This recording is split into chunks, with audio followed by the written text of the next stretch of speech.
Hey, what's going on, guys? So today I got phase 2 of the M2C Racing Landslide chassis. This is to help us take care of this problem that we have here, the dog bone still bending. So, pretty much, I think all of our testers have at least bent it once. I think only one of the guys hasn't, but for me to bend it with the bracing that I had and how tough I felt it being and how tough my truck's already been with these dog bones and all not bending. So I really wasn't expecting to bend it, although it was a hard landing, I still bent it. So the fact that I'm bending it, the other guys are still bending it, the chassis wasn't proving to be enough. So we're going with this route. This is a top plate. This is going to go over top the whole truck from tower to tower. It's going to connect here. It's going to connect also on the new rear motor mount, which is going to give us adjustment that we need.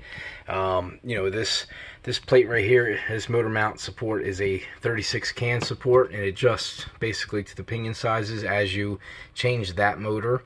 But when you go to a 42 can, you got to kind of shave that thing down. And I showed and talked about that, but you got to shave it down. So let's say if I'm at a 14 tooth, I shaved it down, I'm ready to go. Now I decide I want to put a 15 tooth or a 16 tooth on there.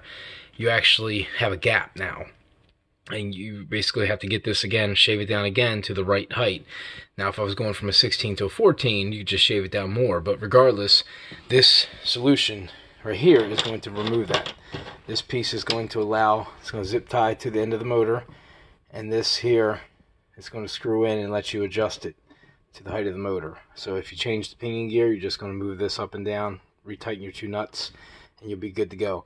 So that's an awesome setup. I love, I really begged for something like this with this motor mount because of the way it was, and Mitch came through, and I love the design idea.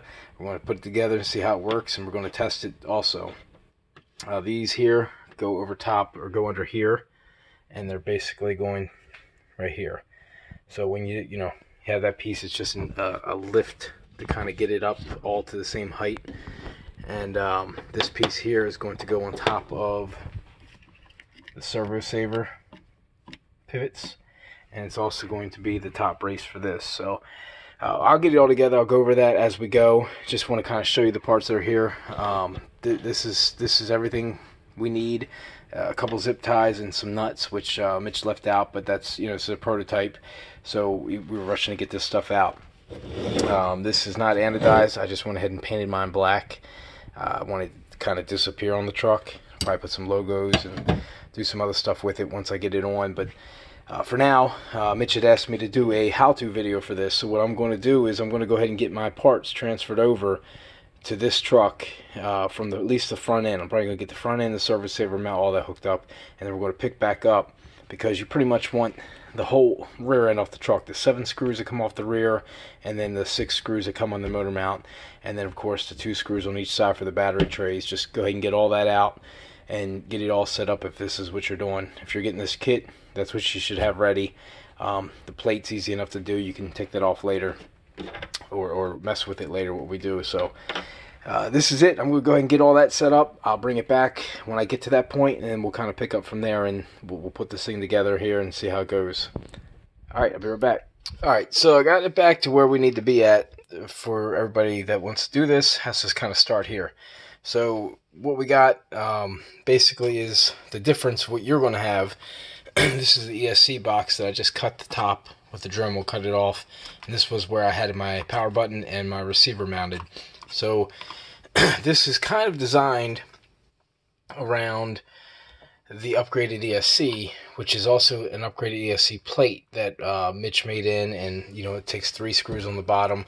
I actually had to punch mine in this because they weren't there, so it can be done. You can line it up, and there's ways you can. What I like to do is you take a double-ended grub screw, you can screw it in and get it in place where you want, and then kind of give it a couple little twists, and it'll put some marks in the metal. And then you take them out, and you know exactly where your 3 holes are going to be, and that's what I did for this one. But this plate is well worth it, because it goes over exactly right there, so you don't have to worry about anything being out of line. So everything lines up perfectly for this. This is why this cutout's here. So if you don't have that Esc, this cutout's going to look a little weird on yours if you don't have that plate. But regardless, it's still not going to take away from the durability and the sturdiness of this 7075 plate. So I'm going to go ahead and do this up. I'm going to get these 2 screws off right here. Alright, 2 screws are out. This piece is going to go right on top of there. And then we'll bracket that down. Alright, piece is installed. So I got this one done. I'm going to go ahead and remove this screw now just because I know I have to. And these 4 screws. And then we'll get to the next step. Yeah, we'll get the rear end on, get the drive shaft installed. And then we'll come back when I got that end ready to roll. Alright, I got this all together. I got my screws in. I got this screw partially in. Now it's right to the top. So I'm going to insert the new piece. Here, let's see if I can do this all at one. So this piece is going to go in here like this. And stand up. Go right on top of that diff.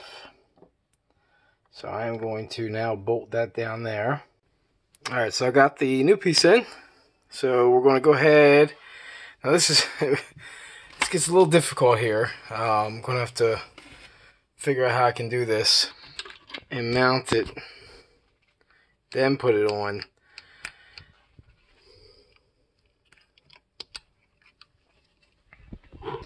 Alright, so I got it all set up.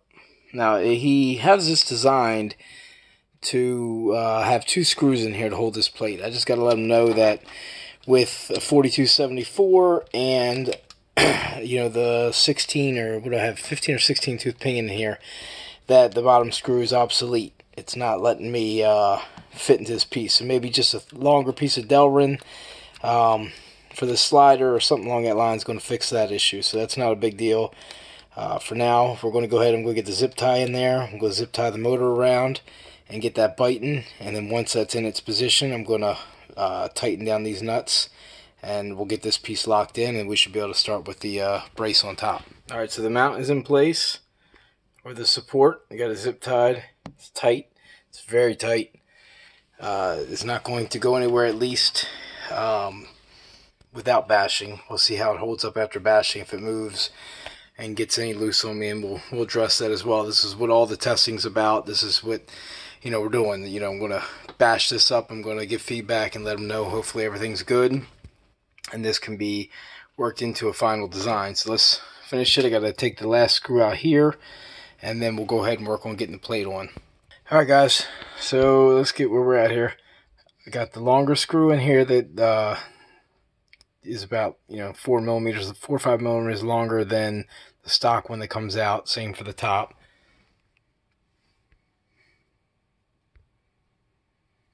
Alright, and then we got the plate that we put on. Got the screw into that one. And come back. We got the 2 that go in here. These are the 4 that were already on top.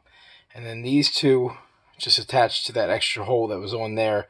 Just kind of give it a little bit more security there. And then you got these 2. And then again the rear one. So that thing is on there very solid, man. It's it feels very solid. I was picking it up and playing with it after I put it on.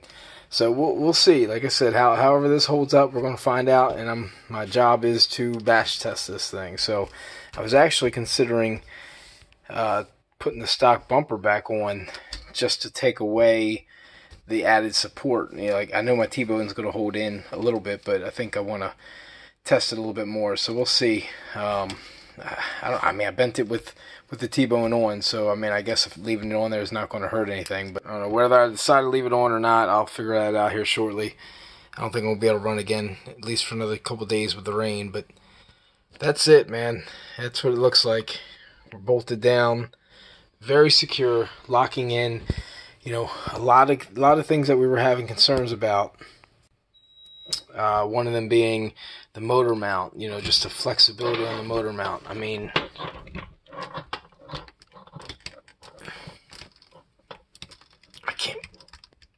can't even make it move. So, we're bolted down very nicely. You got the support there that we need.